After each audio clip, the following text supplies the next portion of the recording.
നാരായണ നാരായണ. ശ്രീമദ് ഭാഗവത മഹാപുരാണം ദശമസ്കന്ധം 5-ാമത്തെ അധ്യായം മുതൽ സ്മരിക്കണു. അമ്പാടിയിലെ നന്ദഗോപർക്കും യശോദയ്ക്കും ഉണ്ണി ഉണ്ടായപ്പോൾ ഉള്ള സന്തോഷത്തെ എത്രയാണ് അവർ ആഹ്ലാദിച്ച് ആനന്ദിച്ച് എല്ലാവർക്കുമായിട്ട് പങ്കുവെച്ചത് എന്ന് അത് ചിന്തിക്കാൻ പോലും സാധ്യമല്ല. അത്രയും കൂടുതൽ വേദജ്ഞരായിട്ടുള്ള ബ്രാഹ്മണരെ കൊണ്ട് ജാതകർമാദികളൊക്കെ ചെയ്യിച്ച് ഉണ്ണിക്ക് നല്ലത് വരാൻ വേണ്ടി ധാരാളം ദാനാദികളെല്ലാം സമർപ്പിച്ച് പൂജ തൊട്ടുള്ള കാര്യങ്ങൾ, ശുദ്ധിക്കായിട്ട് പുണ്യാഹം തുടങ്ങിയുള്ള കാര്യങ്ങൾ, 7 എള്ളൻ കുന്നുകളൊക്കെ ദാനം ചെയ്യണു എന്നാണ്. അതേപോലെ സൂതമാഗത വന്തികൾ സ്തുതിക്കുന്നതായിട്ടുള്ള രംഗം, അതേപോലെ എല്ലാ ദിക്കിലും അടിച്ചു വാരി വൃത്തിയാക്കി അലങ്കാരാദികളൊക്കെ ചെയ്ത് അന്നദാനാദികളൊക്കെ ചെയ്ത് ഉത്സവം പോലെ എല്ലാവരും കൊണ്ടാടുക. പശുക്കളെയും കാളകളെയൊക്കെ നല്ലോണം കുളിപ്പിച്ച് അലങ്കരിച്ച് ഗോപികോപന്മാരൊക്കെ പുതിയ വസ്ത്രങ്ങളൊക്കെ പട്ടുടുപ്പൊക്കെ ഇട്ട്, അവർക്കല്ല കുട്ടിയുണ്ടായത്, രാജാവിനാണ്. പക്ഷെ ഇവിടെ രാജാവ് എന്നുള്ളത് ഇനി അവരെ ഭരിക്കേണ്ട രാജാവാണ് ഉണ്ടായത് എന്ന നിലയ്ക്കാണ് അവർ അത് ചെയ്യുന്നത്. ഈ ഉണ്ണിക്ക് നല്ലത് വരണേ, ദീർഘായുസ് ഉണ്ടാവണേ, എല്ലാവർക്കും ഈ ഉണ്ണിയെ നന്നായിട്ട് സ്വീകരിക്കാൻ സാധിക്കണേ, പലതരത്തിൽപ്പെട്ട പ്രാർത്ഥനകളാണ്. കാരണം ഈ രാജാവ് ഈ ഭാവിയിലത്തെ രാജാവാണ്. അപ്പം അതുകൊണ്ട് ഓരോരുത്തരും അവരവരുടെ ഗൃഹങ്ങളിൽ നിന്ന് എന്തൊക്കെ കാഴ്ചകളാണോ കൊടുക്കാൻ പറ്റുക, സമർപ്പിക്കാൻ, അതെല്ലാം എടുത്തുകൊണ്ട് അവിടെ വന്നു. പലതും കൊടുത്തു. കൂടുതൽ ഗോരസങ്ങളാണ് ഗോപികമാർ അങ്ങോട്ടും ഇങ്ങോട്ടും കൊടുക്കുക. അപ്പോൾ പാലോ വെണ്ണയോ തൈരോ നെയ്യോ പലതും. പിന്നെ മാത്രമല്ല ഈ മഞ്ഞൾ കലക്കിയ വെള്ളം, കുങ്കുമം കലക്കിയുള്ള വെള്ളം, ഇങ്ങനെ കളർ കലക്കിയുള്ള വെള്ളങ്ങൾ അതും ധാരാളമായിട്ട് അവിടെ കൊണ്ടുവരപ്പെട്ടു. പിന്നെ മറ്റ് അരി പച്ചക്കറി ഇങ്ങനെയുള്ള ഒക്കെ ഉണ്ടാവും കേട്ടോ. നമ്മൾ കുറച്ച് പേരുകൾ ഇതിൽ പറഞ്ഞു എന്നല്ലാതെ കണ്ട് അവിടെ എന്തൊക്കെ സമർപ്പിച്ചു എന്നുള്ളത് കൃത്യമായിട്ട് കണക്കാക്കാൻ സാധ്യമല്ല, അത്രയും കൂടുതലാണ്. ഇതൊക്കെ അധികമായപ്പോൾ അവർ തമ്മിൽ അതിനെ മറ്റുള്ളവരുടെ ദേഹത്തേക്ക് ഒഴിക്കുക തുടങ്ങിയുള്ള കാര്യങ്ങളൊക്കെ ചെയ്ത് അത് ഒരു ഉത്സവമാക്കിയിട്ടെടുത്തു. അങ്ങനെ ഹോളി ആഘോഷിച്ചു. അതിന് മുന്നേ ഹോളി ആഘോഷിച്ചിട്ടുണ്ടോ അതൊന്നും ചോദിക്കരുത്, ഉണ്ടായിരിക്കാം. ഏതായാലും അന്ന് ആക്ഷേപം ഉണ്ടാവില്ല എന്നുള്ളതുകൊണ്ട് അതിന് മുന്നേ ഉണ്ടാവും. അപ്പം ഇങ്ങനെ എല്ലാവരും സന്തോഷിച്ചു. ഗൃഹത്തിൽ ലക്ഷ്മി വല്ലഭൻ്റെ ഐശ്വര്യം, ലക്ഷ്മിയുടെ ഐശ്വര്യം, ലക്ഷ്മി വല്ലഭൻ്റെ അവതാരം, ലക്ഷ്മിയുടെ ഐശ്വര്യം, ആ രീതിയിലാണ് എല്ലാവരും അതിനെ കണ്ടത്. അതിൻ്റെ ലക്ഷണങ്ങളോ മറ്റു കാര്യങ്ങളോ ഒന്നും ഉണ്ടായിട്ടില്ല ഇവിടെ. എങ്കിലും കാരണം കുറേ വൈകിട്ടാണ് യശോദ പ്രസവിച്ചത്, അതുകൊണ്ടാണ് 50 വയസ്സോ 60 വയസ്സോ എന്തോ നിശ്ചയില്ല, എന്തെങ്കിലും ഇനി ഉണ്ണി ഉണ്ടാവില്ല എന്നാണ് എല്ലാവരും വിചാരിച്ചിരുന്നത്. എന്നിട്ടാണ് ഇതുണ്ടായത്, ആ സന്തോഷം. അപ്പോൾ നന്ദഗോപുരം ഈ കാര്യങ്ങളൊക്കെ കുറച്ച് കഴിഞ്ഞപ്പോൾ ഒരു സമാധാന അന്തരീക്ഷം ആയപ്പോൾ കംസനെ കപ്പം കൊടുത്തിട്ട് കുറച്ച് കാലമായി. അപ്പോൾ അതുകൊണ്ട് അത് കൊടുക്കാമെന്ന് വിചാരിച്ച് 4-5 ആൾക്കാരെയും കൂട്ടി പോയി. അവിടെ ചെന്ന് വസുദേവരെയും കണ്ടു, കപ്പം കൊടുക്കുകയും ചെയ്തു. 2 ഉദ്ദേശമുണ്ട്. കൂട്ടുകാരനാണല്ലോ, പിന്നെ 2 പേർക്കും ഓരോ ഉണ്ണി ഉണ്ടായിട്ടുണ്ടല്ലോ. നന്ദഗോപർക്ക് ഒരു ഉണ്ണി ഉണ്ടായിട്ടുണ്ട്, വസുദേവർക്ക് ഒരു ഉണ്ണി ഉണ്ടായിട്ടുണ്ട്. അപ്പോൾ ആ കാര്യങ്ങളൊക്കെ അങ്ങോട്ടും ഇങ്ങോട്ടും പറഞ്ഞു. കംസനെക്കാളിലും കപ്പം കൊടുക്കലൊക്കെ വീക്കം കഴിഞ്ഞു. ഒട്ടും താല്പര്യമില്ലാത്ത ഒരു രീതിയിലാണ്. കാരണം ഈ വസുദേവരുടെ സുഹൃത്തായിട്ടുള്ള വസുദേവരുടെ കുട്ടികളെയൊക്കെ കൊന്നയാളാണ് മഹാസുരൻ. അച്ഛനെ ജയിലിലിട്ടിട്ടാണ് ഭരിക്കണത്. ഒട്ടും താല്പര്യം ഉണ്ടാവില്ല. അപ്പം അതുകൊണ്ട് വസുദേവരോട് കുറേ കാര്യങ്ങൾ പറഞ്ഞപ്പോഴാണ് വസുദേവർ പറഞ്ഞത്, അധികം ഒന്നും ഇവിടെ നിൽക്കണ്ട, അങ്ങേക്ക് ഉണ്ണിയുണ്ടായത് എനിക്ക് ഉണ്ണിയുണ്ടായ പോലെ ഞാനതിനെ കണക്കാക്കണു. ഏതായാലും നമ്മൾ തമ്മിൽ സന്തോഷമാണല്ലോ ഇപ്പോൾ പങ്കുവെച്ചത്, അങ്ങ് വേഗം പോയിക്കോളൂ, ഗോകുലത്തിൽ ആപത്ത് വരുമോ സംശയമുണ്ട്.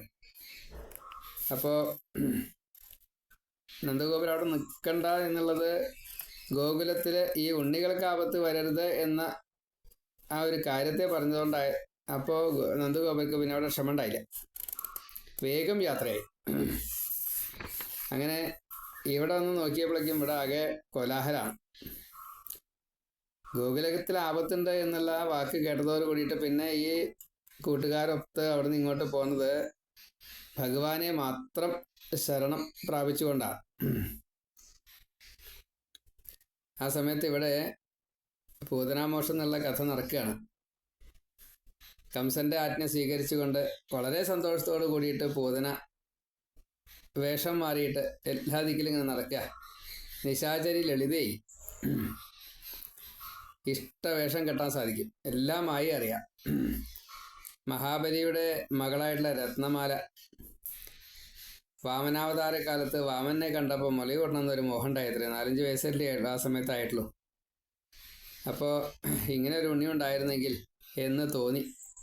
ശരി, അടുത്ത അവതാരത്തിന് സാധിപ്പിച്ചു തരാം എന്നും പറഞ്ഞു. പക്ഷെ രാക്ഷസി ആയതുകൊണ്ട് അല്ലെങ്കിൽ അസുര ഭാവത്തിലായതുകൊണ്ട് ഇപ്പോൾ ഇങ്ങനെ ഉണ്ടായത്, രാക്ഷസിയായിട്ടാണ് ഉണ്ടായത്, അത്രേ ഉള്ളൂ. ഏതായാലും അനവധി കുട്ടികളെ കൊന്ന് നല്ല ശീലമുണ്ട്. പിഞ്ചു കുട്ടികളെ എടുക്കുക, വധിക്കുക, കുടിക്കുക, തിന്നുക, ഒന്നും കളയാനും കൂടിയില്ല. അങ്ങനെയാണ്. എല്ലും മുടി ഒന്നും കളയേണ്ട ആവശ്യമില്ല, അങ്ങനെ തിന്നും. അങ്ങനെയാണ് പതിവ്. ഈ പാമ്പൊക്കെ ഇരവഴുകണ വട്ടാണ്. ഏതായാലും പൂതന ലളിതയായിട്ട് ഗോകുലത്തിലെത്തിയപ്പോൾ ഇത് ലക്ഷ്മി തന്നെയാണ് എന്ന് വേഷഭൂഷാദികളെ കണ്ട്, ഭാവഹാവാദികളെ കണ്ട് ഈ ഗോപികമാരൊക്കെ അങ്ങനെയാണ് അതിന് ഉറപ്പിച്ചത്, സമ്മതിപ്പിച്ചു എല്ലാവരെയും പരസ്പരം. ലക്ഷ്മി തന്നെയാ ഇത് ഭഗവാൻ ഇവിടെ വന്നിട്ടുണ്ട്. അപ്പം അത് വേഷം മാറിയിട്ട് വരിക. ലക്ഷ്മി നോക്കി നോക്ക്, എന്തൊരു ഭംഗിയാ, ആ കുട്ടി എടുക്കട്ടോ, എടുക്കാതിരിക്കില്ല, ഉറപ്പാ. അങ്ങനെ എല്ലാവരും ലളിതയായി നോക്കല്, കൃഷ്ണനെ നോക്കലില്ല. ഈ ഉണ്ണി അത്ര ശ്രദ്ധിക്കില്ല. കിടക്കയിൽ ഉണ്ണി കിടക്കുന്നുണ്ട്. അപ്പോൾ യശോദാ സമയത്ത് മുല കൊടുത്ത അത്രേ ആയിട്ടുള്ളൂ. അപ്പോൾ നന്നായിട്ട് ആകർഷിച്ചു കൃഷ്ണൻ പൂതനെ. അതിനുശേഷം കണ്ണൊന്ന് അടച്ചു. പൂതനയ്ക്ക് ആളെ മനസ്സിലായില്ല, കൃഷ്ണൻ ആളെ നല്ലോണം മനസ്സിലായി. പൂതന അവിടുന്ന് കണ്ണെടുത്തുമില്ല, കൃഷ്ണൻ ഈ പൂതനായിട്ട് നോക്കിയതുമില്ല. ഈ നോക്കി കഴിഞ്ഞാൽ ഒരു പക്ഷേ വധിക്കണ്ട എന്ന് തോന്നിച്ചാലോ, അതുകൊണ്ടായിരിക്കാം എന്നാ തോന്നണം. ഏതായാലും രണ്ടുപേർക്കും കള്ളവേഷങ്ങളാണ് എന്ന് പ്രത്യേകം പറയുന്നുണ്ട്. ഒന്ന് ബ്രഹ്മം മനുഷ്യനാട്യത്തില്, മറ്റത് രാക്ഷസി മനുഷ്യനാട്യത്തില്. എത്ര വ്യത്യാസമുള്ളൂ. ഏതായാലും പാമ്പിനെ കയറായിട്ട് തെറ്റിദ്ധരിച്ച് ആ ഉണ്ണിയുടെ അടുത്തെത്തി ഉണ്ണിയെ വാരിയെടുത്തു, എന്നിട്ട് മടിയിൽ വെച്ചു. അപ്പോൾ പ്രത്യേകം പറയാണ്, പാമ്പിനെ കയറായിട്ട് തെറ്റിദ്ധരിച്ച് മടിയിൽ വെച്ച പോലെ ആയിപ്പോയി. അപ്പോൾ യശോദയുണ്ട്, രോഹിണുണ്ട്, ഗോപികമാരുണ്ട്. ലളിതയുടെ ഈ സൗന്ദര്യത്തെ എല്ലാവരും ആകർഷിക്കുന്നുണ്ട്, നല്ലോണം ശ്രദ്ധിക്കുന്നുണ്ട്, പലതും ആസ്വദിക്കുകയാണ്. അപ്പോൾ പണ്ടൊക്കെ എങ്ങനെയാ വെച്ചാൽ കുട്ടികളെ എടുത്തു കഴിഞ്ഞാൽ മുല കൊടുക്കും, അങ്ങനെയൊക്കെയാണല്ലോ പതിവ്. എന്ന കൂട്ടത്തിൽ ഇപ്പോഴും ലളിത തൻ്റെ കാളക്കൂടെ വിഷം പുരട്ടിയിട്ടുള്ള മുലയാണേ, അത് ഉണ്ണിയുടെ വായിലേക്ക് വെച്ചു കൊടുത്തു. അപ്പോൾ ഉണ്ണിക്കൊന്നും കിട്ടണില്ലല്ലോ. ഉണ്ണി നല്ലോണം കുടിച്ചു നോക്കി, വലിച്ചു കുടിച്ചിട്ട് ഒന്നും കിട്ടിയില്ല. അപ്പോൾ ഞെക്കി പിഴിഞ്ഞു, രണ്ട് കൈ കൊണ്ട് ഞെക്കി പിഴിഞ്ഞു, എന്നിട്ട് കുടിച്ചത് ഒന്നും കിട്ടാനില്ലാത്തതുകൊണ്ടത് എന്താണോ കിട്ടേണ്ടത് വെച്ചാൽ അത് ഞെക്കി പിടിച്ച് കുടിച്ചു. അതാണ് കുടിച്ചത്. ആ പൂതനയുടെ ശരീരത്തിലുള്ള രക്തം മുഴുവൻ ഒന്നിച്ച് ഊറ്റി കുടിച്ചു. പൂതനയാണ് ഓർക്കാൻ നിലവിളിക്കുന്നത്, ഉണ്ണിയല്ല. പിന്നെ അവിടുന്ന് ഉണ്ണിയെ വിടുവിക്കാനുള്ള ശ്രമമായി. ഉറക്കെ പറയുന്നുണ്ട്, വിടടാന്നൊക്കെ. എവിടെ വിടണില്ല. കുറച്ച് കഴിഞ്ഞപ്പോഴേ എല്ലാ ദിക്കിലും വേദന കൊണ്ട് ഇങ്ങനെ സഹിക്കാൻ വയ്യാതെ കണ്ട് പൂതന എന്താ വേണ്ട ശരിയാണ്ട് വേഷം മാറി പൂതന ഒറിജിനൽ പൂതനായി. അപ്പം അകത്ത് സ്ഥലം പോരാ, പുറത്തേക്ക് എത്തി. കൊട്ടാരത്തിനേക്കാൾ അനവധി ഉയരണ്ട്, കരിമ്പനെ പോലെ വലിപ്പുണ്ട്, അത്രയും തടിച്ച ശരീരം. അങ്ങനെയൊക്കെയാണ്. അലറി വിളിച്ചുകൊണ്ട് പുറത്തേക്ക് വന്ന് ഉണ്ണിയെ വലിച്ചിട്ട് താഴത്തേക്ക് ഇടാൻ വേണ്ടി കുറെ ശ്രമിച്ചു, കിട്ടിയില്ല. എടുക്കണ പോലെയല്ല, പിടിച്ചു കഴിഞ്ഞപ്പോൾ വിടാൻ പണിയായി ഈ നടത്തം. ഒട്ടി പിടിച്ചു പോയി, ഒരു മാർഗവും. എന്നിട്ട് പറയണു മുഴുവനെ ഊറ്റി, ജീവൻ നഷ്ടപ്പെട്ടു. അതോട് കൂടിയിട്ട് പൂതനയുടെ വലിയ ശരീരം ഈ മരങ്ങളൊക്കെ തവിട് പൊടിയാക്കി ആ ഉപവനത്തിൽ അങ്ങോട്ട് വീണു.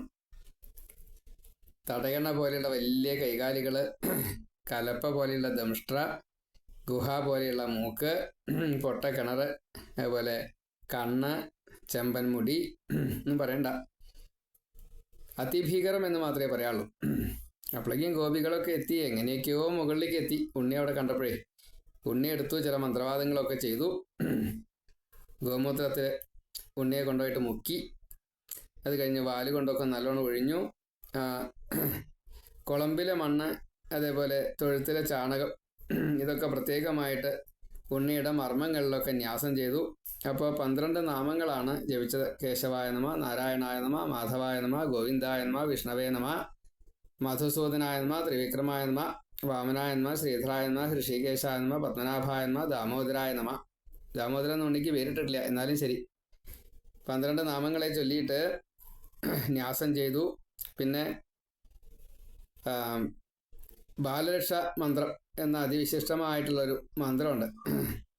വിഷ്ണുവിനെ ഈശ്വരനാക്കിക്കൊണ്ട് കവചമന്ത്രം ജപിക്കുകയാണ്. അവ്യാജതോങ്ക്രിമണിമാംസ്തവജാന്മധോരു യജ്ഞോച്യുത കടിതടം ജഠരം ഹയാസ്യ. ഇവിടെ അജൻ കാലടി രക്ഷിക്കട്ടെ, കൗസ്തുഭധാരി കാൽമുട്ട് രക്ഷിക്കട്ടെ, യജ്ഞൻ തുട രക്ഷിക്കട്ടെ, അച്യുതൻ അരക്കെട്ട് രക്ഷിക്കട്ടെ, ഹയഗ്രീവൻ വയറ് രക്ഷിക്കട്ടെ, കേശവൻ ഹൃദയം രക്ഷിക്കട്ടെ, ഈശൻ മാറ് രക്ഷിക്കട്ടെ, വിഷ്ണു കൈ രക്ഷിക്കട്ടെ, ഇനൻ നാരായണൻ കഴുത്ത് രക്ഷിക്കട്ടെ, ഉരുക്രമൻ മുഖം രക്ഷിക്കട്ടെ, ഈശ്വരൻ ശിരസ് രക്ഷിക്കട്ടെ, മുൻഭാഗം ചക്രധാരി രക്ഷിക്കട്ടെ, പിൻഭാഗം ഗദാധാരി രക്ഷിക്കട്ടെ, ഇടത്ത് ധനുർധാരി രക്ഷിക്കട്ടെ, വലത്ത് ഖഡ്ഗപാണി രക്ഷിക്കട്ടെ, 4 കോണിലെ ശംഖുധാരി, മുകളിൽ ഉപേന്ദ്രൻ, ഭൂമിയിൽ സംഘർഷണൻ, സർവ്വദിക്കിലും പരംപുരുഷൻ, ഇന്ദ്രിയങ്ങൾ ഹൃഷികേശൻ, പ്രാണൻ നാരായണൻ, ചിത്തം വാസുദേവൻ, മനസ്സ് യോഗേശ്വരൻ, ബുദ്ധി വൃഷ്ണിഗർഭൻ, അഹം അനന്തൻ, കളിക്കുമ്പോൾ ഗോവിന്ദൻ, കിടക്കുമ്പോൾ മാധവൻ, നടക്കുമ്പോൾ വൈകുണ്ഠൻ, ഇരിക്കുമ്പോൾ ലക്ഷ്മീപതി, ഉണ്ണുമ്പോൾ യജ്ഞഭുക്ക്, ധന്വന്തരീമൂർത്തിയൊക്കെ രക്ഷിക്കട്ടെ.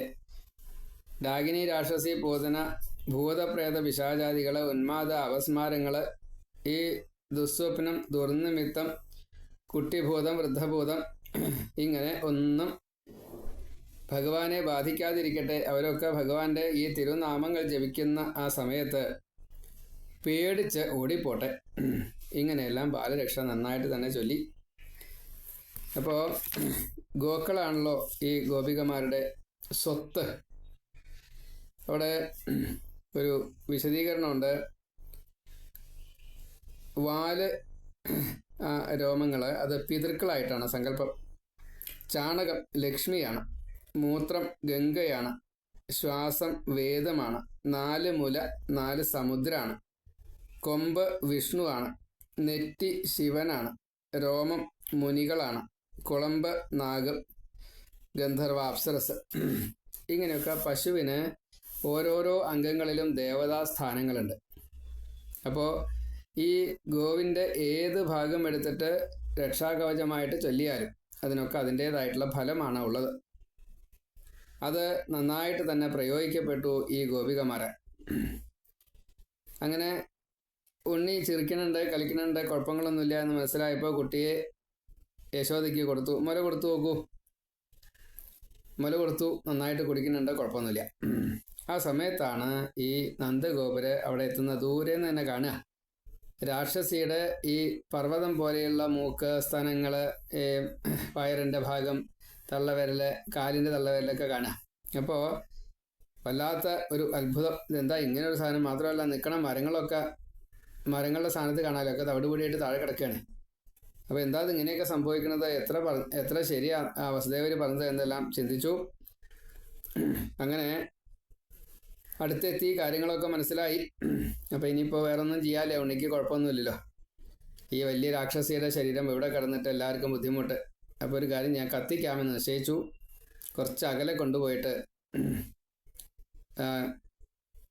കൊണ്ടുപോകണമെച്ചാൽ ഇത് അത്ര പെട്ടെന്ന് എളുപ്പമല്ല, കാരണം വലിയ ശരീരമാണ്. അതുകൊണ്ട് കോടാലി കൊണ്ടൊക്കെ മുറിച്ചു കഷ്ണം കഷ്ണമായിട്ട് എല്ലാവരും ഏറ്റി കൊണ്ടുപോയി അവിടെ കൊണ്ടുപോയി വലിയൊരു ചേക്കയൊക്കെ കൂട്ടി അതിലിട്ട് കത്തിച്ചു. കത്തിച്ചപ്പോഴെല്ലാം അങ്ങനെയല്ലേ, ഇനി നല്ല സുഗന്ധദ്രവ്യങ്ങൾ കത്തിച്ചാൽ അകില്, ചന്ദനം, ഗുൽഗുലു ഇങ്ങനെയൊക്കെ നല്ല സുഗന്ധം. ചിലത് കത്തിച്ചാൽ നല്ല സുഗന്ധമാണ് എന്ന കൂട്ടത്തിൽ വരുന്നത്. എന്താ ഇങ്ങനെയൊക്കെ എന്തെങ്കിലും മായ ഉണ്ടാവും. എന്താണെന്ന് വെച്ചാൽ എല്ലാവർക്കും അത്ഭുതമായി. ഇങ്ങനെയൊന്നും ഒരു ബാലഘാതിനിയായിട്ടുള്ള ഈ രാക്ഷസി മരിച്ചിട്ട് അത് കത്തിച്ചപ്പോൾ ഇങ്ങനെയായി എങ്കിൽ ഈ പിശാചിനെ മുക്തി ആരാ കൊടുത്ത്?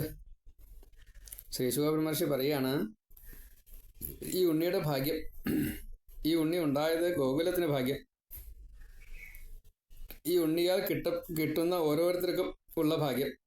ഈ ഉണ്ണി പൂതനയെ തൊട്ട് ശുദ്ധമാക്കിയിരിക്കണം. കാളകൂട വിഷമാണ് കൊടുത്തത് സ്തന്യത്തിന് പകരം, എന്നിട്ടും മുക്തി കിട്ടി. അപ്പോൾ സമർപ്പണത്തിന് ചില പ്രാധാന്യങ്ങളുണ്ട് എന്ന് ശ്രീശുഖബ്രഹ്മർഷി പരീക്ഷിത് രാജാവിനോട് പറയാണ്. അഹോപഗീയം സ്തനകാളകൂടം ജിഘാംസയാപായതപ്യസാധ്വി ലേഭേ ഗതിം ധാത്രുജിതാം തതോന്യം കം വാദയാലും ശരണം വ്രജേമ. ശ്രീശുഖബ്രഹ്മർഷി പരീക്ഷത്തിനോട് പറയാണ്, ഈ കാളകൂട വിഷം പുരട്ടിയതായിട്ടുള്ള മുല കൊടുത്തപ്പോൾ ആ ഉണ്ണി, ഈ ഭഗവാൻ പരബ്രഹ്മം പരിപൂർണതമൻ പൂതനയ്ക്ക് മുക്തിയാണ് കൊടുത്തത്. ഈ ചോരയും നീരൊക്കെ കൂടിയിട്ട് ഈ ഗോപികമാരെ കൃഷ്ണനെ മാത്രം സ്നേഹിക്കുക.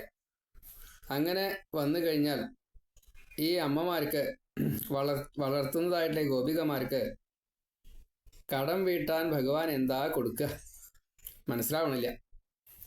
അപ്പം അത്ര പുണ്യവതിയായാലോ ഈ പൂതന. അതേപോലെ തന്നെ ഇനി ഇവരൊക്കെ അനുഭവിക്കാൻ പോകുന്ന പുണ്യം അത് എത്രയാണ് എന്നുള്ളത് അറിയാൻ സാധിക്കുമോ? ഈ പൂതനയുടെ പാദമല്ലേ ആ വക്ഷസ്സിൽ കിടന്ന് ഓടിക്കളിച്ചത്. കാരണം വലിയ പർവ്വതം പോലെയാണ് കിടക്കണം മുല, അതിൻ്റെ മീതെ ഇങ്ങനെ ഓടിക്കളിക്കുക ഉണ്ണി. സ്തനമുകുളത്തിൽ പോലും ഏക്കറക്കണക്കിന് സ്ഥലമുണ്ട് എന്നാണ്, അത്രയും വലിയ സ്ഥലമാണ്. അപ്പോൾ അവിടെ ഓടിക്കളിക്കണം ഉണ്ണി. അല്ലെങ്കിൽ ഓടാൻ തുടങ്ങിയിട്ടില്ല, മുട്ടുത്താൻ വേണ്ടി തുടങ്ങിയിട്ടില്ല. ഉണ്ണി അവിടെ ഇരിക്കണോ അത്രയേ ഉള്ളൂ, കവുന്ന് കിടക്കുക, അതാണ്. നീന്തിയോ ദിശല്ല, എന്തായാലും അത്രയേ ഉള്ളൂ.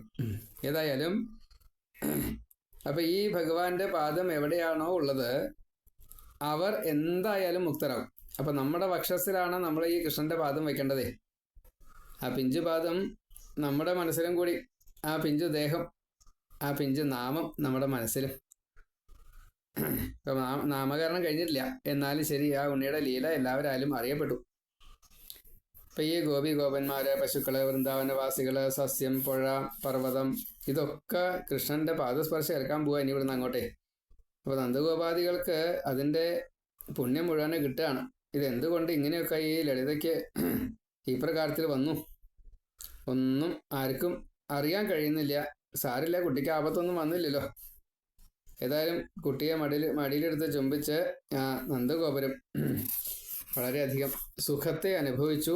ഇപ്പം ഈ കഥ കേട്ട് കഴിഞ്ഞാൽ ഭക്തി ഉണ്ടാകും എന്ന് അതിൻ്റെ ഫലശ്രുതി. അതിനുശേഷം ബാലലീലയിലേക്ക് കടക്കുകയാണ്. ഉണ്ണി കമിഴാൻ തുടങ്ങി. സാധാരണ കമിഴിനേക്കാൾ ഒരു 2-3 മാസം മുന്നേ ഉണ്ണി കമിഴാൻ തുടങ്ങി. 3 മാസം 4 മാസം ആയപ്പോഴേക്കും ഉണ്ണി കമിഴാൻ തുടങ്ങി എന്നതാണ്. അപ്പോൾ ആ സമയത്തെ രംഗങ്ങൾ, പിന്നെ ശകടാസുരൻ്റെ, തൃണാവർത്തൻ്റെ, പിന്നെ യശോദയ്ക്ക് ആ മുല കൊടുക്കുന്ന സമയത്ത് വായിൽ പ്രപഞ്ചം മുഴുവൻ കാട്ടിക്കൊടുത്തായാലും ഉണ്ണിയുടെ ലീല, അതൊക്കെ 7ാമത്തെ അധ്യായത്തിൽ പറയാണ്. പരീക്ഷത്ത് പറയുകയാണ്, ഈ ഭഗവാന്റെ കഥ അതൊരു അമൃത് തന്നെയാണ്. അതിങ്ങനെ പാനം ചെയ്യുമ്പോൾ നേരത്തെ പറഞ്ഞു എനിക്ക് വിശപ്പൊന്നുമില്ല, ഇപ്പോൾ സച്ചിദാനന്ദത്തെയാണ് ഞാൻ അനുഭവിക്കുന്നത് എന്ന് പറയാം. ഒരു തരത്തിൽപ്പെട്ടതായിട്ടുള്ള മാനസിക വിഷമങ്ങളും ഉണ്ടാവില്ല. ഈ കഥയിൽ മനസ്സ് ലീനമായി കഴിഞ്ഞാൽ ഞാൻ ദേഹമാണ് എന്നുള്ള ബോധം പോലും ഇല്ലാണ്ടാവും. ഒരു ഭയവും വരില്ല, ശോകമോഹ ദുഃഖങ്ങളൊന്നും വരില്ല, ഭയങ്ങളൊന്നും വരില്ല. അപ്പം ഇതൊരു വലിയ സത്സംഗം തന്നെയാണ്, ഇത് ഭക്തി ഉണ്ടാക്കുന്നതാണ്. അപ്പം ബാലലീല ഉള്ളിൽ തട്ടിയിട്ട് മനനം ചെയ്ത് കഴിഞ്ഞാൽ മുക്തിക്ക് കാരണമാണ്. അങ്ങ് ഈ കഥ പഠിച്ച് ഇങ്ങനെ പാടുകയാണല്ലോ, ഇത് കേൾക്കുമ്പോൾ എത്ര സുഹൃതം ഞാൻ ചെയ്തിട്ടുണ്ടാവും ഇതിനു മുന്നേ, അതാണ് ഇപ്പോൾ ആലോചിക്കണം. അപ്പോൾ അതുകൊണ്ട് മഹത്വം എത്ര പറഞ്ഞാലും മനസ്സിലാവില്ല, മതിയാവില്ല, അങ്ങ് വീണ്ടും വീണ്ടും പറഞ്ഞോളൂ എന്ന് പറഞ്ഞപ്പോൾ ശ്രീശുഖ ബ്രഹ്മർഷി പറയുകയാണ്, 84 തികയുന്ന ദിവസം, അതായത് 3ാമത്തെ മാസം, കവിഴുക എന്നുള്ളൊരു ആട്ടപ്പിറന്നാളാണ് ഇനി. അന്ന് ഭഗവാൻ കമിഴുകയും ചെയ്തു. അപ്പോൾ അതൊരു വിശേഷമായിട്ട് ആഘോഷമാക്കി എന്തെങ്കിലും കാരണം കിട്ടേ വേണ്ടു ആഘോഷിക്കാൻ. കാരണം ഇവിടെ സ്വത്തിനും മുതലിനൊന്നും ഒരു ക്ഷാമമില്ല. ഉള്ളത് കൂട്ടി വയ്ക്കൽ പതിവുമില്ല. ഉള്ളതുള്ളത് ഇങ്ങനെ ചിലവാക്കുക അത്രേ പതിവുള്ളൂ. അപ്പോൾ സദ്യക്കുള്ള ഒരുക്കം, ദാനാദികൾ, അതേപോലെ മറ്റു കാര്യങ്ങളൊക്കെ, ഹോമ പൂജ എന്തൊക്കെയാണ് വെച്ചാൽ അതൊക്കെ ബ്രാഹ്മണരെ ക്ഷണിച്ച് വരുത്തും. ഒരുക്കങ്ങളൊക്കെ ചെയ്യും. ബ്രാഹ്മണരെ ജപിച്ചതായിട്ട് ശുദ്ധജലത്തിലാണ് കുളിപ്പിക്കുക. പിന്നെ അതാത് ദിവസത്തെ അലങ്കാരാദികൾ, ദാനാദികൾ, പിന്നെ പല പല ഉത്സവങ്ങൾ, ഊട്ട് ധാരാളം, അങ്ങനെയല്ലേ. അങ്ങനെ എല്ലാം കഴിഞ്ഞ് കഴിഞ്ഞപ്പോൾ ഉണ്ണിക്ക് ഉറക്കം വന്നു. അപ്പോൾ ഒരു പ്രത്യേകമായിട്ടുള്ളൊരു സ്ഥലത്ത് കിടത്തി. കിടക്കലൊക്കെ ഉണ്ണിയെ കിടത്തിയപ്പോൾ കാവലിന് വേണ്ടിയിട്ട് കുട്ടികളെ ഏൽപ്പിച്ചു. വന്നവർക്കുള്ള സൽക്കാരം ചെയ്യാൻ വേണ്ടിയിട്ട് യശോദയും രോഹിണിയും ഒക്കെ അതാണ് ശ്രദ്ധിക്കുന്നത്. എല്ലാവരും നല്ല ഉത്സാഹത്തിലാണ്. സത്സംഗമാണ് അവിടെ കിട്ടുന്നത്. അപ്പം എല്ലാവർക്കും വലിയ ഉത്സാഹം. അങ്ങനെ ഉണ്ണി ഇങ്ങനെ വിശന്ന് കരയുന്നുണ്ട് ആ സമയത്ത്. ഇപ്പം ഉറങ്ങി, പാല് കുടിച്ചു ഉറങ്ങി, പിന്നെ രണ്ടാമത് ഉണർന്നു. ആ സമയത്ത് ഒരു രംഗ. അപ്പോൾ ഉണ്ണി വിശന്ന് കരയുന്നുണ്ട്, അതാരും കേട്ടില്ല. അപ്പോഴാണ് കംസൻ്റെ മറ്റൊരു ഭൃത്യൻ അവിടെ വന്നത്. ശകടാസുരൻ. ദേഹമില്ല. അപ്പം അത് കാരണം ഈ വണ്ടി അവിടെ കണ്ടപ്പോൾ വണ്ടിയുടെ ചുവട്ടിൽ ആ കിടത്തിയുണ്ട് ഉണ്ണി. അതുകൊണ്ട് ആ വണ്ടിയിലേക്ക് അങ്ങോട്ട് പ്രവേശിച്ചു. എന്നിട്ട് ആ വണ്ടിയെ സ്വയം അങ്ങോട്ട് ഉരുട്ടാൻ തുടങ്ങിയപ്പോൾ വണ്ടി അടുത്തേക്ക് വന്നപ്പോൾ ഉണ്ണി കയ്യും കാലും ഇട്ടൊന്ന് കുടഞ്ഞു. കാല് വണ്ടിയുടെ ചക്രത്തിൻ്റെ മുകളിൽ കൊണ്ടു. വണ്ടി ഈ മരങ്ങൾ കൂട്ടി യോജിപ്പിച്ചാണല്ലോ വണ്ടി ഉണ്ടാകുക. ആ ജോയിൻസ് ഒക്കെ വിട്ടു. വണ്ടി തവിട് പൊടി. അപ്പം അതിൻ്റെ മുകളിൽ വെച്ചേർന്ന് ഒരുട്ടം സാധനങ്ങളൊക്കെ അന്നേരം ഉപയോഗിക്കണ വണ്ടിയല്ലാതെ അത് ഒക്കെ താഴെ വീണു. ബഹളമയം, അത് ശബ്ദ കോലാഹലം. അപ്പോൾ ഇതെന്താ ഇങ്ങനെയൊക്കെ വന്നത് എന്ന് സംശയമായി. അപ്പോഴേക്കും എല്ലാവരും അവിടെ ഓടിയെത്തി. കുട്ടിക്ക് വല്ലതും പറ്റിയോ, ഉണ്ണിക്ക് എന്തെങ്കിലും പറ്റിയോ? ഇല്ല, വണ്ടി ആകെ കേടുവന്ന് കിടക്കേണ്ട, അത്രയേ ഉള്ളൂ. ഇതെങ്ങനെയാണ് ഈ വണ്ടി തകർന്നത്? കുട്ടികളോട് ചോദിക്കുക കാരണന്മാരെ. അത് ഉണ്ണി കാലുകൊണ്ട് മറ്റേ തട്ടി പൊട്ടിച്ചതാണ്. ചവിട്ടി അത് ഉണ്ണി മറ്റേ വണ്ടി പൊട്ടി, അങ്ങനെ ഉണ്ടായത്. ഓ അതെ, ബാലവാക്ക്, അതിനെ തള്ളിക്കളഞ്ഞു. സാരില്ല, എന്തെങ്കിലും കുട്ടിക്ക് ആപത്തൊന്നും വന്നില്ലല്ലോ. അപ്പോഴും ഈ ബാലരക്ഷയൊക്കെ ചെയ്തു കേട്ടോ. കുട്ടി ഉറക്ക കരയുണ്ട്. അപ്പം മറ്റേ മുല പിടിക്കാൻ ധൃതിയായിട്ടുണ്ടാവും. അത് തന്നെയാണ്. ഏതായാലും ആ ബാലരക്ഷയും മറ്റു കാര്യങ്ങളൊക്കെ ചെയ്തതിന് ശേഷം ഗൃഹരക്ഷ പലതുമുണ്ട്. ഹോമാചാരത്തോട് കൂടിയിട്ട് അനവധി ദാനങ്ങൾ മറ്റു കാര്യങ്ങളൊക്കെ ചെയ്തു. വീണ്ടും മുല കൊടുത്തപ്പോൾ ഉണ്ണി സുഖമായിട്ട് മുല കുടിക്കുകയും ചെയ്തു. പിന്നെയും കുഴപ്പങ്ങളൊന്നും ഉണ്ടായില്ല. ഇനിയൊന്നും വരാതിരിക്കാൻ വേണ്ടിയിട്ട് പ്രത്യേകമായിട്ട് ചില പരിഹാരങ്ങളും ആ സമയത്ത് ചെയ്തു. അങ്ങനെ ഗൃഹശാന്തി തൊട്ടുള്ള കാര്യങ്ങളൊക്കെ അവിടെ നന്നായിട്ട് ചെയ്യപ്പെട്ടു എന്നാണ്. പിന്നെ കുറച്ച് ദിവസം കഴിഞ്ഞപ്പോഴാണ് കഷ്ടിച്ച് 1 വയസ്സായോ നിശ്ചല. അങ്ങനെയുള്ള ആ സമയത്താണ് തൃണാവർത്തൻ്റെ വരവ്. അങ്ങനെ മുല കൊടുത്ത് ഇരിക്കുന്ന സമയത്ത് മറ്റേ ഉമ്മർത്തായിരിക്കണം. അപ്പോൾ അവിടെ എല്ലാവരും ഇങ്ങനെ ഉത്സാഹമായിട്ട് കളിക്കുന്നുണ്ട്, മറ്റു കാര്യങ്ങളൊക്കെ ചെയ്യുന്നുണ്ട്. ചിലർ ഉണ്ണിയെ നോക്കിയിരിക്കുന്നുണ്ട്. യശോദ ഉണ്ണിയെ മടിയിലിരുത്തിയിട്ട് മുല കുടിക്കൽ കഴിഞ്ഞു. അപ്പോൾ ആ സമയത്താണ് ഉണ്ണിക്ക് ഭയങ്കരമായിട്ട് ഇങ്ങനെ കനം കൂടുന്നുണ്ട്. അതെന്താ എങ്ങനെ കനം കൂടുന്ന? ഇതൊരു സാധാരണയല്ലല്ലോ, നോക്കുമ്പോൾ സഹിക്കാൻ വയ്യാണ്ടേ. ഒരലും മാട്ടില്ലെന്നല്ല, അതിനേക്കാൾ കൂടുതൽ വലിയ കനം. എന്തൊരു കണം! അപ്പോൾ ഉണ്ണി അവിടെ നിലത്ത് കിടത്തി. എന്തോ ഒരു കാര്യത്തിന് അകത്തേക്ക് പോവുകയും ചെയ്തു. അപ്പോൾ ആരുമില്ല അവിടെ. എല്ലാവരും അങ്ങടോ പോയി. അത് ഭഗവാന്റെ ഒരു കുസൃതിയാണ്, ഒരു ലീല. എല്ലാവരും ഒന്ന് മാറിക്കഴിഞ്ഞപ്പോൾ ഭഗവാൻ തൃണാവർത്തം വരുന്നിങ്ങനെ കണ്ടേ. വന്നോളൂ കേട്ടോ, കൊണ്ടേക്കോളൂ കേട്ടോ. അപ്പോൾ തൃണാവർത്തം വരുന്നു. കൊടുങ്കാറ്റായിട്ടാണ് വന്നത്. എങ്ങനെയാണ് വരവെന്ന് വർണ്ണിച്ചിട്ടുണ്ട്. അതായത് നിറച്ച് പൊടിയാണ്, ടൊർണാഡോ പോലെയാണ്. അപ്പോൾ അടിയിൽ നിന്ന് ഇങ്ങനെ ഒന്നിച്ച് വാരുക, എന്നിട്ട് ഇങ്ങനെ മണ്ണ് മുകളിലേക്ക് ഇങ്ങനെ ആക്കുക. അതിങ്ങനെ വട്ടം ചുറ്റിയിട്ട് ഇങ്ങനെ സഞ്ചരിക്കുക. അപ്പോൾ ഈ അടിച്ചൂരി വൃത്തിയാക്കിയുള്ള ആ ഒരു രീതിയിലാണ്. ഈ പൊടി മുഴുവൻ ആകാശത്താണ്. ഇലയുണ്ട്, പൊടിയുണ്ട്, കമ്പുകളുണ്ട്, കല്ലുകളുണ്ട്. അതൊക്കെ തന്നെ ചരലൊക്കെ തന്നെ വാരി ഇങ്ങനെ എറിയുമ്പോഴേ എന്തൊക്കെയാ വേദനിക്കുന്നുണ്ടോ, ആൾക്കാർ മേലുകൊള്ളുണ്ടോ എന്ന് വെച്ചാൽ എങ്ങനെയായാലും കൂരി ഇരുട്ടായി. ഒന്നും കാണാനില്ല. കണ്ണിലും മൂക്കിലൊക്കെ പൊടി. എല്ലാവരും അങ്ങോട്ടും ഇങ്ങോട്ടൊക്കെ ഒന്ന് മാറി. അപ്പോൾ ആ സമയത്ത് കൃഷ്ണൻ പറഞ്ഞു, വരൂ, കൊണ്ടേക്കോളൂ. തൃണാവർത്തം വേഗം ഓടി ഇങ്ങോട്ട് വന്നു. ഈ കാറ്റ് ചുഴലിക്കാറ്റായിട്ട് ഇങ്ങനെ വന്ന് ആ ഉണ്ണിയെ ചുഴലിയുടെ ഉള്ളിലേക്കാണ്ട് പെടുത്തി അങ്ങോട്ട് കൊണ്ടുപോയി ആകാശത്തേക്ക്. വളരെ ഉയരത്തിലേക്ക് അതിവേഗം കൊണ്ടുപോവുകയും ചെയ്തു. അപ്പോൾ ഉണ്ണി നല്ലോണം ഇലയുടെ പോലെ കണ്ട് കനം കുറയ്ക്കുകയും ചെയ്തു. എന്നാൽ പിന്നെ വേഗം കൊണ്ടുപോയിക്കോട്ടെ, ഇവിടെ ശല്യം ഉണ്ടാവണ്ടല്ലോ. അങ്ങനെ ഇവിടെ മുഴുവനെ വൃത്തിയാക്കിയതിൻ്റെ ശേഷം ഈ ഉണ്ണിയും കൊണ്ട് തൃണാവർത്തൻ ആകാശത്തെത്തി. ആകാശത്തെത്തിയപ്പോൾ ഇവിടെ പൊടിയും കാര്യങ്ങളൊക്കെ അടങ്ങി എല്ലാവരും കണ്ണൊക്കെ മിഴിച്ച് നോക്കി. ബാക്കിയുള്ളതൊക്കെ കണ്ടു, ഉണ്ണിയെ കാണാനില്ല. ഉണ്ണി അവിടെ പോയി. എല്ലാവരും കൂടിയിട്ട് ആകെ വാവിട്ട് കരഞ്ഞു. യശോദ ബോധം കെട്ട് നിലത്ത് വീണു. അപ്പോൾ ഇവിടെ കാര്യങ്ങളൊക്കെ ഒരു ഉണ്ണിയെ കാണുന്നില്ല, ബാക്കിയുള്ള കാര്യങ്ങളൊക്കെ സുഖമായി. ആ സമയത്ത് ഉണ്ണി തീരുമാനിച്ചു, ഇനി മുകളിലേക്ക് പോയാൽ പറ്റില്ല, അതുകൊണ്ട് താഴത്തേക്ക് തന്നെ പോരാ. അപ്പോൾ കനം കൂട്ടി. ഇലയുടെ കനം പർവ്വതത്തിനേക്കാൾ കൂടുതൽ കനായി. ഇല നിൽക്കണ മറ്റേ മരം, ആ മരം നിൽക്കണ പർവ്വതം, ആ കനായി നടത്തും. അപ്പോൾ തൃണാവർത്തൻ പൊന്തിക്കാൻ കൂട്ടിയാൽ പറ്റുന്നില്ല.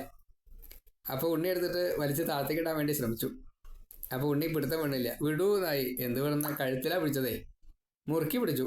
മുറുക്കി പിടിക്കാന്ന് മാത്രമല്ല, ഒന്ന് ഞെക്കി. കുഞ്ഞു കൈ കൊണ്ടാ ഞെക്കണ പറഞ്ഞിട്ട് കാര്യമില്ല. ആ കഴുത്ത് മുഴുവൻ അങ്ങോട്ട് ചുങ്ങി. പിന്നെ ശ്വാസം അങ്ങോട്ടും ഇങ്ങോട്ടും പോണില്ല. അതോട് കൂടിയിട്ട് ബ്രഹ്മരന്ധ്രം പൊട്ടി. ആ ജീവൻ നേരെ വൈകുണ്ഠത്തിലേക്ക് എത്തി. പിന്നെ ആ ചണ്ടി വലിയ കനുള്ള പാറയായിട്ടോ, നല്ല രാക്ഷസന്റെ വേഷമായി, രാക്ഷസന്റെ ശരീരമായി. അതങ്ങനെ ഒരു പാറപ്പുറത്താണ്ട് വന്നു വീണു എന്നാ. അതോട് കൂടിയിട്ട് എല്ല് മുഴുവൻ നുറുങ്ങി, ഏല്ലേ പറയണ്ടു. അതിൻ്റെ മീതെ അങ്ങോട്ട് വന്ന് വീണു. അപ്പോഴേക്കും ഭഗവാൻ തൻ്റെ കനൊക്കെ കുറച്ച് നല്ല പാകമാക്കിയിട്ട് ഒരു കരിയില വന്ന് വീണ കുളത്തിൽ ആ തൃണാവർത്തൻ്റെ വക്ഷസ്സിൽ അങ്ങോട്ട് വന്നു ഇരുന്നു ഭഗവാൻ. അപ്പോഴേക്കും പഴയ രൂപത്തിലെത്തി, കളിക്കാൻ തുടങ്ങി, ചിരിക്കാൻ തുടങ്ങി. ആ സമയത്ത് ഇവിടുത്തെ ബഹളം, കരച്ചിൽ. അപ്പോഴാണ് ഈ രാക്ഷസൻ്റെ വീഴ്ച. ഉണ്ണിക്ക് പ്രത്യേകിച്ച് കുഴപ്പമൊന്നും കാണാനില്ല. ഉണ്ണി മുകളിലിരുന്നതാ കളിക്കണു. ആ ഉണ്ണി എടുക്കണല്ലോ. വേഗം കോണിയൊക്കെ വെച്ച് കയറി എല്ലാവരും കൂടിയിട്ട് അവിടെ ചെന്നു. ഉണ്ണിക്ക് കുഴപ്പമൊന്നുമില്ല കേട്ടോ, എടുത്തു പോന്നു. അപ്പോഴും ഉണ്ടായി കേട്ടോ ഈ ഗോമൂത്രത്തിൽ മുക്കലും ന്യാസം ചെയ്യലും ദ്വാദശനാമവും ബാലരക്ഷയും കാര്യങ്ങളൊക്കെ അപ്പോഴും ഉണ്ടായി. അത് കഴിഞ്ഞ് അമ്മയ്ക്ക് കൊടുത്തു, മുല കൊടുത്തു. കുഴപ്പമൊന്നുമില്ലല്ലോ, കുഴപ്പമൊന്നുമില്ല. അപ്പോൾ ഇതെല്ലാം ഇങ്ങനെ ഭാഗവതമായതുകൊണ്ട് ആവർത്തിച്ചില്ല എന്ന് മാത്രമേ ഉള്ളൂ. പക്ഷെ പറയണുണ്ട്, ഇങ്ങനെ ആപത്ത് വരുമ്പോൾ ഒക്കെ ഗോപികമാർ ഇത് ചെയ്തായിരുന്നു എന്നൊരു വരി അതിൽ ഒളിപ്പിച്ച് വെച്ചിട്ടുണ്ട്. അപ്പം ഇങ്ങനെ ഉണ്ണിയെ കൊടുത്തു, കുഴപ്പങ്ങളൊന്നുമില്ലെന്ന് മനസ്സിലായി. അങ്ങനെ ഒരു ദിവസം, പിന്നെ കുറച്ച് ദിവസം കഴിഞ്ഞപ്പോഴാണ് ഉണ്ണി മുലവടിച്ചുകൊണ്ടിങ്ങനെ ഇരിക്കുക, സ്വസ്ഥമായിട്ടിരിക്കുക കേട്ടോ. അപ്പോൾ ഉണ്ണി ഒന്ന് കോട്ടുവായിട്ടു. ഇതെന്താപ്പം ഈ നേരത്തെ ഒരു കോട്ടുവായ? ഉറങ്ങ വരണ്ടാവുമായിരിക്കും. നീക്കാൻ വേണ്ടി തുടങ്ങിയതാട്ടോ യശോദ. പക്ഷെ അപ്പോഴാണ് കോട്ടുവായ വായയിലൊന്ന് നല്ലോണം നോക്കി. എന്താ അത്? എന്തോ ഒരു നിറവ്യത്യാസം. നിറവ്യത്യാസമല്ല, നോക്കുമ്പോൾ ആ വീട് കാണാണ്ട്, ഗോകുലം മുഴുവൻ കാണാണ്ട്. നോക്കുമ്പോൾ ഗോകുലമല്ല, മധുരാമണ്ഡലം മുഴുവൻ കാണാണ്ട്. ഭൂമി മുഴുവൻ കാണാണ്ട്. ഭൂമിയല്ലല്ലോ, സമുദ്രം കാണാണ്ട്, ഭൂമി കാണാണ്ട്, ആകാശ നക്ഷത്രങ്ങൾ കാണാണ്ട്, സൂര്യാന്തരന്മാരെ കാണാണ്ട്, അധോലോകങ്ങൾ കാണാണ്ട്, ഊർധ്വലോകങ്ങൾ കാണാണ്ട്. ഇതെന്താ അത്? യശോദ നല്ലോണം ഒന്ന് കണ്ണ് തിരുമ്പി നല്ലോണം നോക്കി. അപ്പോൾ ഇതൊക്കെ കാണാണ്ട്. അയ്യോ രോഹിണി രോഹിണി വിളിച്ചപ്പോൾ, എന്താ യശോദേ? അല്ല ഒന്നുമല്ലേ, ഇത് ഉണ്ണിയുടെ വായിൽ എന്തൊക്കെയോ ചിലത് കാണാണ്ട്. എനിക്കും ഇടയ്ക്ക് രാമൻ എനിക്കും നക്ഷത്രങ്ങളെയൊക്കെ കാണിച്ചു തരാറുണ്ട്. ഉണ്ണിക്ക് ഇങ്ങനെ കുറേശ്ശെ പല്ലൊക്കെ വന്നിറങ്ങിയിട്ടുണ്ട്. അപ്പോൾ പല്ലുകൊണ്ട് കടിച്ചിട്ടുണ്ടാവുന്ന യശോദ ഈ രോഹിണി നിരീച്ചത്. ഇവർ അങ്ങോട്ടും ഇങ്ങോട്ടും മുല കൊടുക്കേ. അങ്ങനെയാണ്, മാറി മാറി മുല കൊടുക്കും. അപ്പോൾ ഇതിലില്ലാത്തതാണെങ്കിലും ഈ യശോദ ഇങ്ങനെ കണ്ടു കഴിഞ്ഞപ്പോൾ നുണയാണോ പറയണമെന്നുള്ള നിലയ്ക്ക് ഇതിനെ കളിയാക്കി ഈ രോഹിണി. അപ്പം എന്നാ ഒരു സ്ഥലത്ത് കാണിച്ചു കൊടുക്കാം എന്ന് കൃഷ്ണനും കണക്കാക്കി.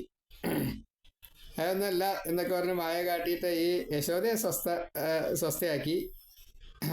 അതിന് ശേഷം ഒരു ദിവസം രോഹിണി മുല കൊടുക്കുമ്പോൾ ഉണ്ണി ഒരു കടി കൊടുത്തു. നല്ലോണം കണ്ടു കേട്ടോ, പാവം പാവം. അങ്ങനെ ഉള്ള രംഗങ്ങൾ ഭാഗവതത്തിലില്ല. അതേപോലെ ഉണ്ണി ഇങ്ങനെ വളർന്നു വരികയാണ്. അപ്പോൾ വളർന്നു വരുമ്പോൾ ബാലലീലകൾ കാണിക്കുന്നുണ്ട്, ബാക്കിയുള്ളവരുടെ പരാതികൾ വരുന്നുണ്ട്. സ്ഥേയയോഗം ഉണ്ണി കാണിക്കാൻ തുടങ്ങുകയാണ്, പഴക്കച്ചവടക്കാരിയുടെ കഥ, അതേപോലെ മണ്ണ് തിന്നു എന്ന് രാമനും കൂടിയും പറഞ്ഞതായിട്ടുള്ള കഥ, വായിൽ ഈ തത്വങ്ങളൊക്കെ കാണിച്ചു കൊടുത്തായിട്ടുള്ള ഒരു രസം. അപ്പോൾ ഇങ്ങനെയൊക്കെ കാണിച്ചു കൊടുത്ത് ഈ കൃഷ്ണൻ ആരാ, അതേപോലെ നാമകരണാദികളൊക്കെ കഴിഞ്ഞപ്പോൾ ഈശ്വരനാണ് നാരായണ സമോ ഗുണൈ എന്നൊക്കെ പറഞ്ഞല്ലോ. അപ്പോൾ ഈ അച്ഛനും അമ്മയും ആരാ, യശോദി നന്ദഗോപുരം. ആ കഥകളെയാണ് ഇനി ഇവിടുന്ന് അങ്ങോട്ട് വിസ്തരിക്കുന്നത്. നമുക്ക് 8ാമത്തെ അധ്യായം അടുത്തതിൽ പറയാം. സർവത്ര ഗോവിന്ദ നാമ സങ്കീർത്തനം ഗോവിന്ദ ഗോവിന്ദ നാരായണ നാരായണ നാരായണ നാരായണ.